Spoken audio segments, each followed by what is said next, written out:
Welcome back. In the second part of this lecture, we'll be talking about solving inequalities algebraically. So rather than creating a graph and using that, we're going to do things numerically instead. To start off with, if you're thinking about your graphs up till now, there really are only a couple of ways in which your graph can change from being above the x-axis to being below.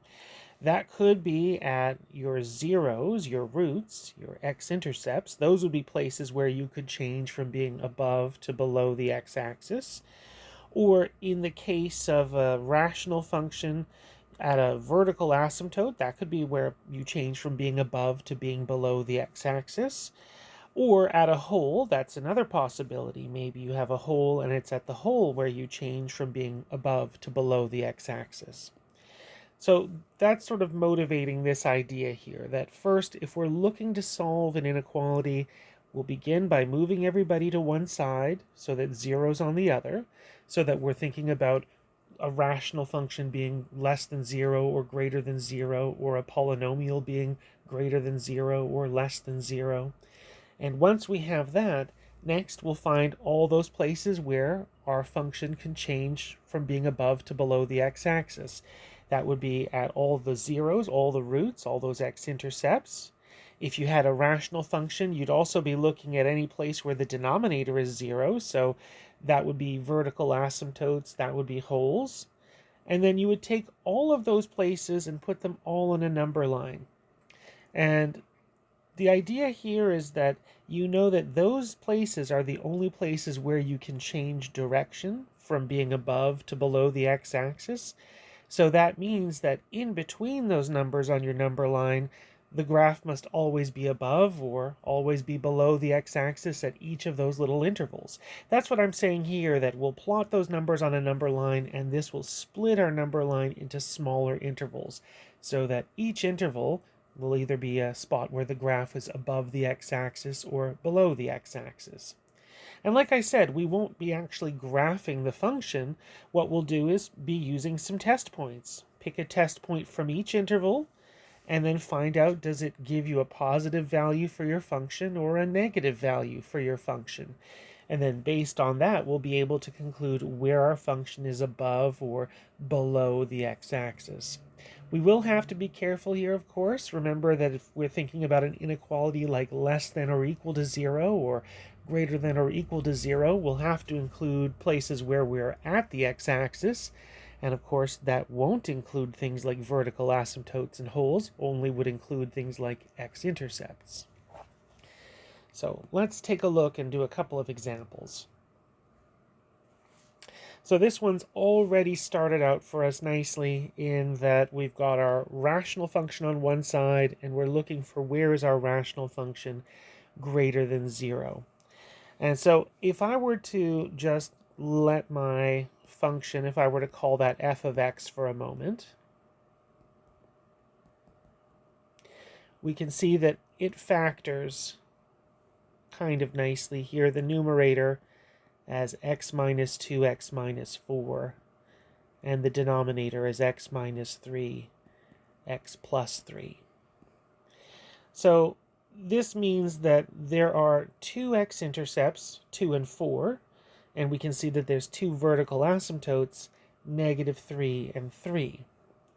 So what we'll do next is we're going to draw a number line, and on our number line we're going to put those x-intercepts and those vertical asymptotes, those locations. So that was at negative 3, positive 3, positive 2, positive 4. So negative 3, and then there's 2, and then there's 3, and then there's 4. So what we have now is that all of our numbers in our number line are split into a couple of regions. There's all the numbers that are less than negative 3, the numbers between negative 3 and 2, the numbers between 2 and 3, the numbers between 3 and 4, and then the numbers that are larger than 4. So we've got 5 little intervals to consider, and what we have to ask ourselves is, for each of those intervals, is f of x positive or is f of x negative? And so what we'll need to do is select some test points.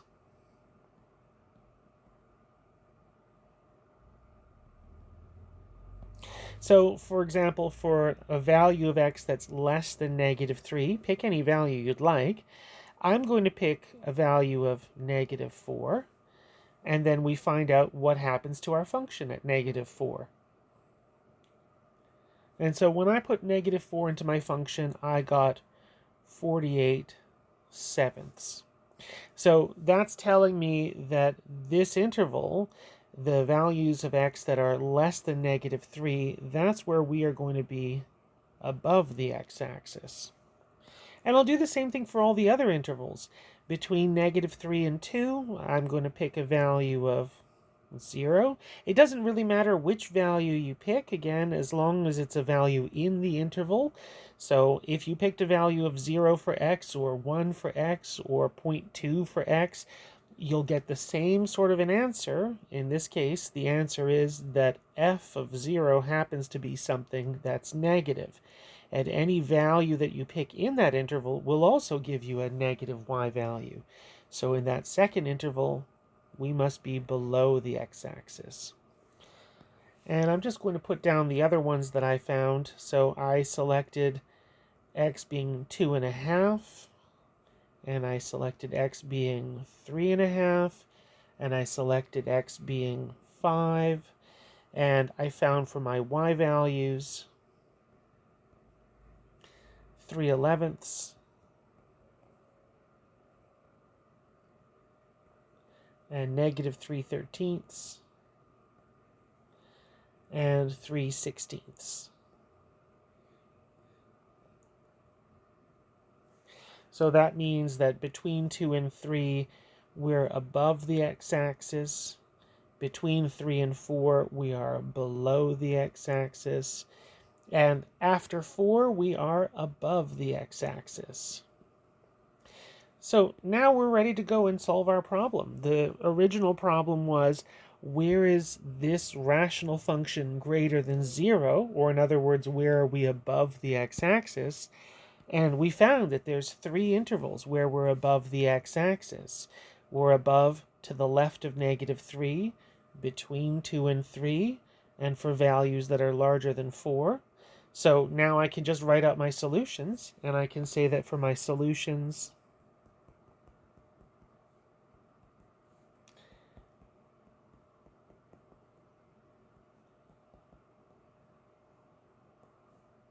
to that rational function greater than 0 was all the numbers up to -3, not including the -3, together with all the numbers between 2 and +3, not including the 2 or the 3, together with all the numbers that are greater than 4.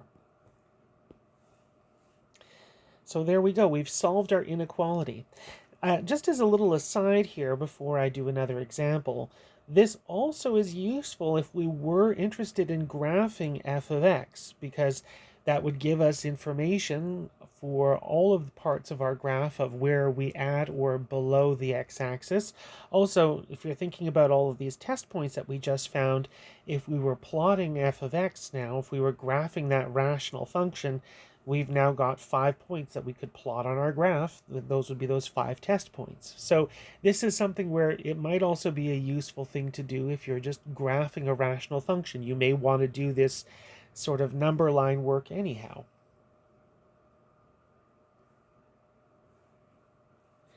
All right, so let's do another one. And here I'm going to first start off by bringing everybody to one side.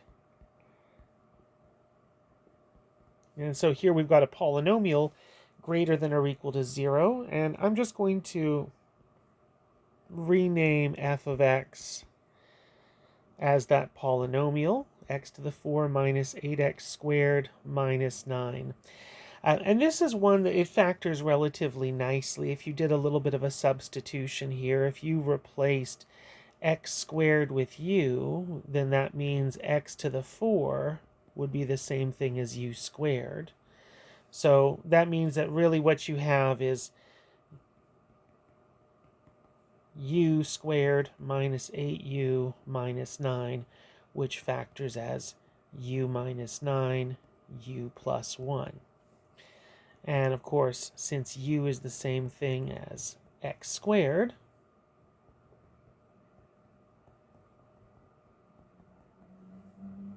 then you have that f of x actually factors as x minus 3x plus 3, and that x squared plus 1 doesn't factor any further. There we go. So you can see from f of x that there would only be two x-intercepts. I should just fix that. There we go. I said plus or minus 3, and I wrote a 1 instead. Oops, sorry about that. So f of x factors as x minus 3, x plus 3, and x squared plus 1. There we go. And we can see that there's only two x-intercepts. The x-intercepts are at 3, 0, and at negative 3, 0. That last factor of x squared plus 1, there are no x-intercepts that come from that. So that means that if we're solving our inequality, there's only two numbers that we need to put on our number line, negative 3 and 3. So I'll do that.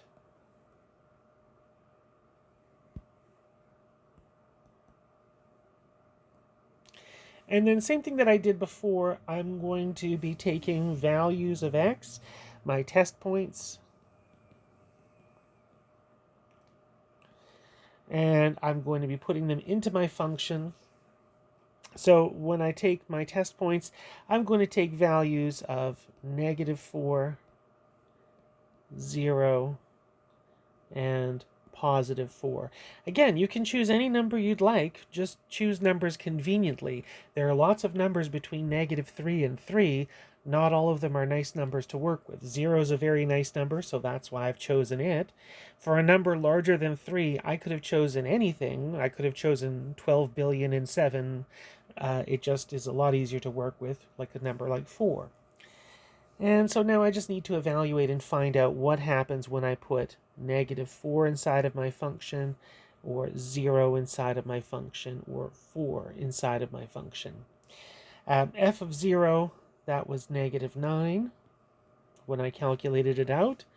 And f of 4 and negative 4 are both 119. So that tells me that to the left of negative 3, since it's a positive y value, we must be above the x-axis here. And between negative 3 and 3, the y value is negative, so we are below the x-axis here. And then after 3, the y value is positive, so we must be above the x-axis here. And now that I've got my number line ready to go, I can solve my problem. And the problem was, where is f of x greater than or equal to 0?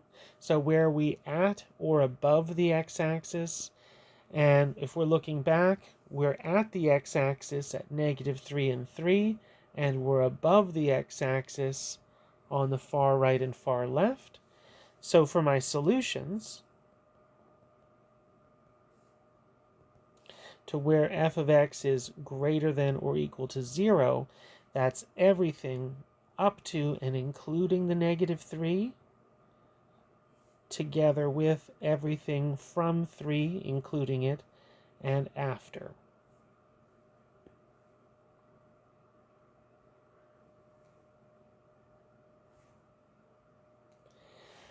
All right, so let's do another one here.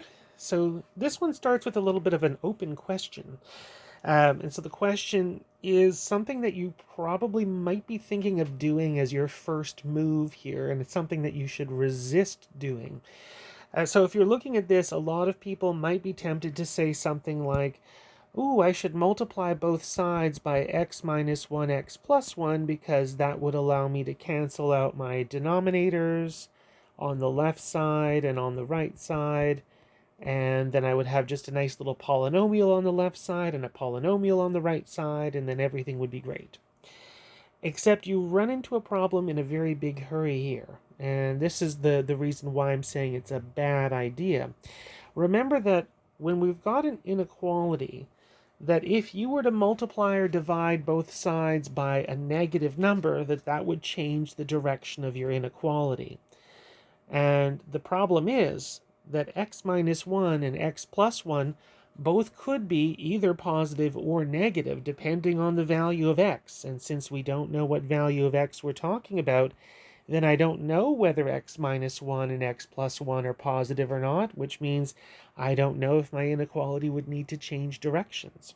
So that's our little one thing to keep in mind. And this is true whenever we're dealing with an inequality, that we wouldn't want to go multiplying both sides by something if we don't know whether that something is positive or not. If we were multiplying by just a number, left side and right side multiplying by 5, well, that would be fine. We know that that's positive. We would know what to do. Or if you wanted to multiply both sides of an inequality by -2, you would know that that's negative, so you would know what to do.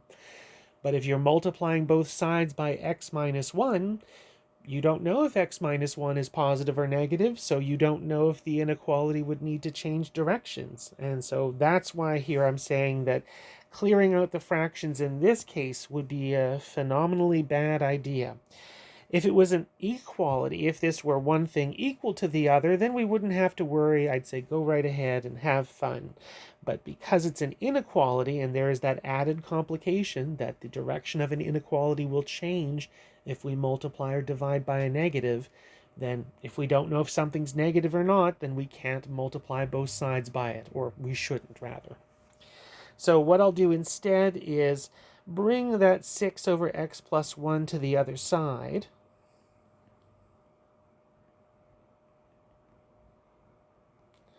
And then I'm going to make common denominators so that I can combine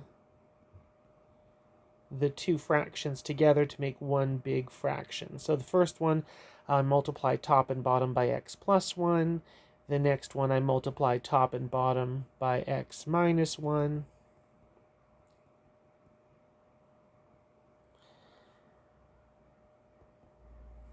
And then I would now be able to combine them together. And in the numerator, I would have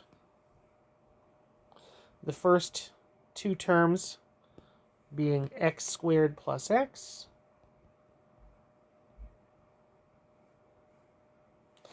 And then the last two terms being 6x and minus 6. And just to simplify the numerator, you've got x squared minus 5x plus 6.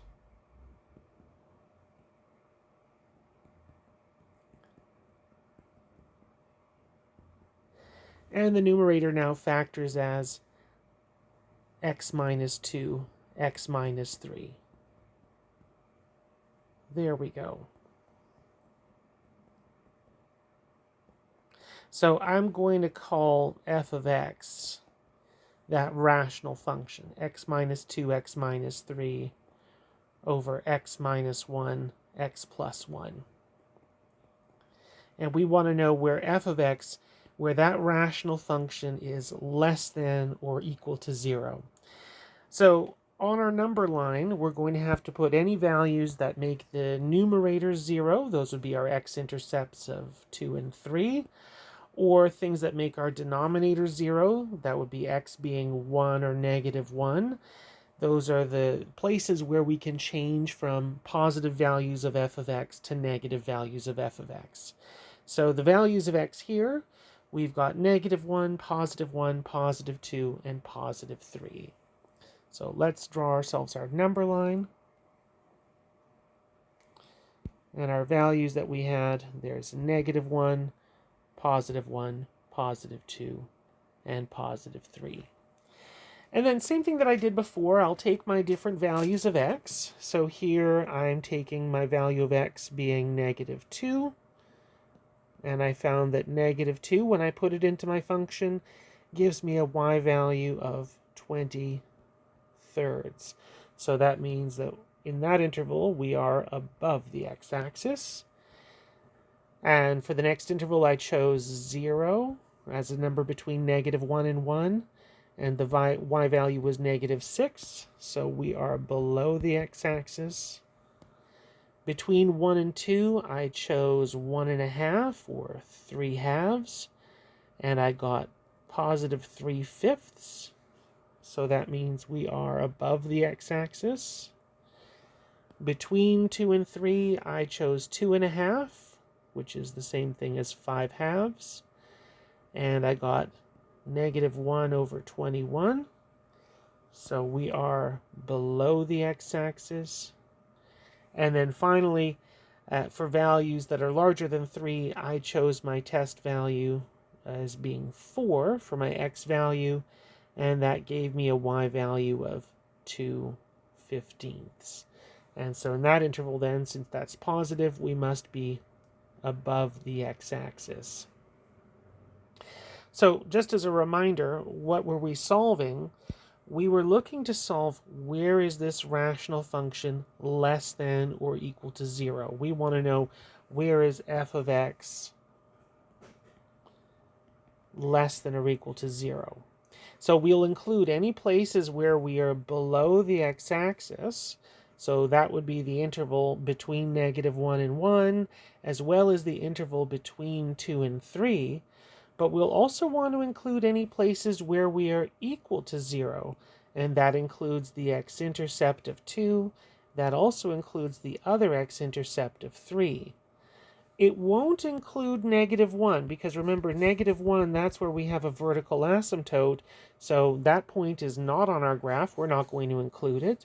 Same thing with +1. X equals 1 is a vertical asymptote, so again, we won't be including that point either.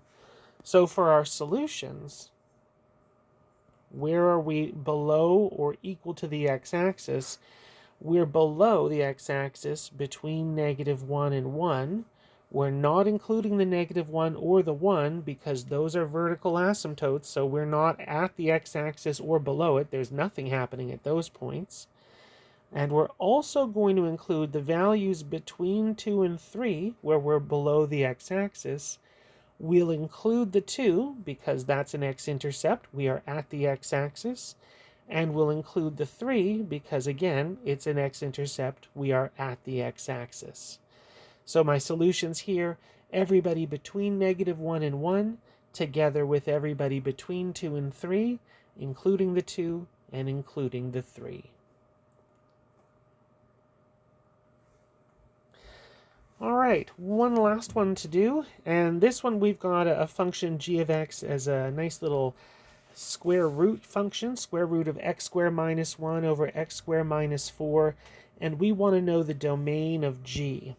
So, of course, if you're looking for the domain of a function involving an even root, as we are, that means that the inside of that root needs to be greater than or equal to 0.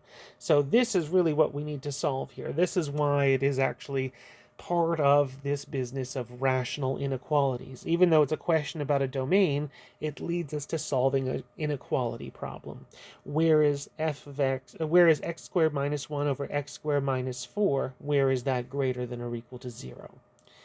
I'm just going to let f be that inside of my square root, just so I have a name to call it. And you know that these two things factor really nicely. The numerator factors as x minus 1, x plus 1, and the denominator factors as x minus 2, x plus 2. And so if you wanted to, you could say, well, there would be 4 values of x, where our numerator is 0 or our denominator is 0. Those are the places where we change direction or could change direction from being above to below the x-axis. So that's at 1, -1, 2, and -2.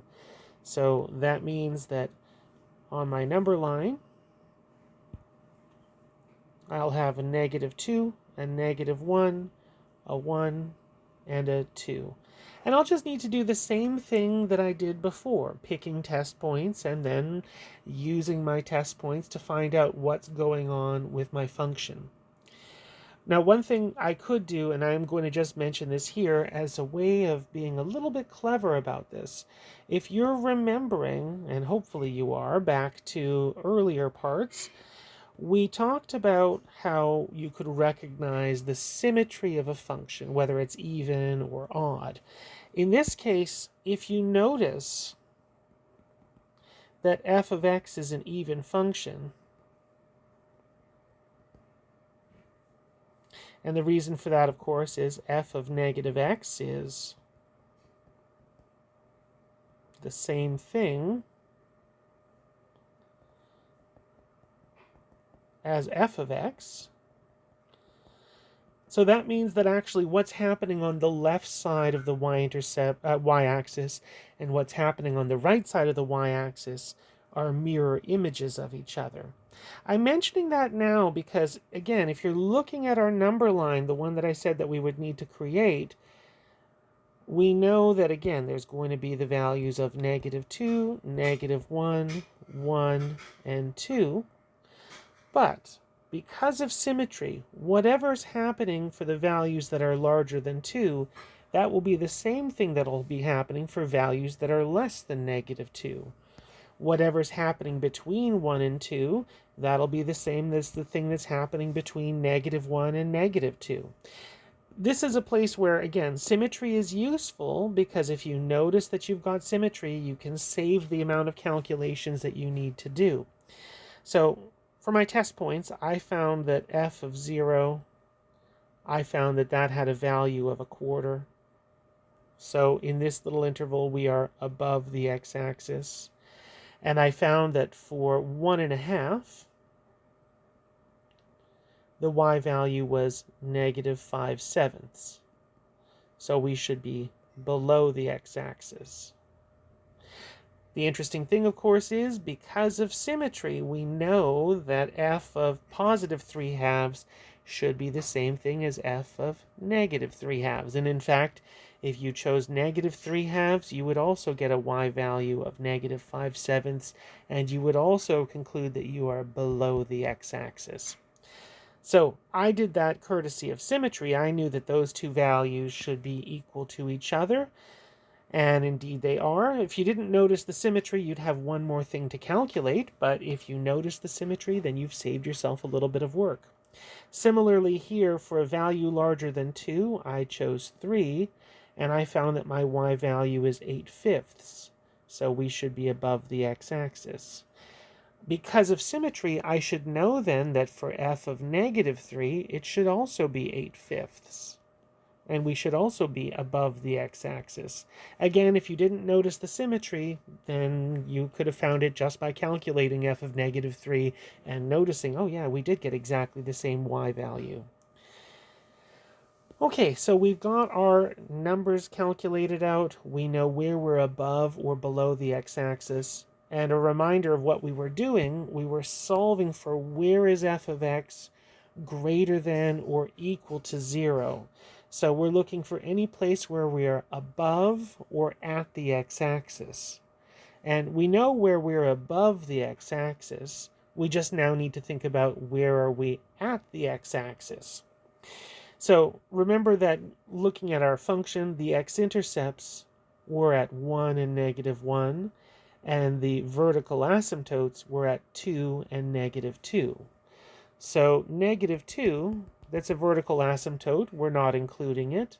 +2, there's a vertical asymptote there. We're not including it. But x being -1 and +1, those are x-intercepts.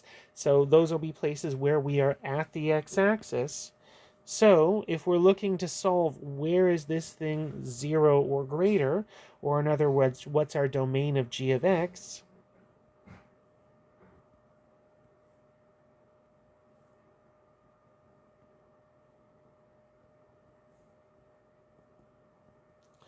it would be everything up to, but not including the -2, together with all the values between -1 and 1, including the -1, including the 1, together with all the values that are larger than 2, not including the 2.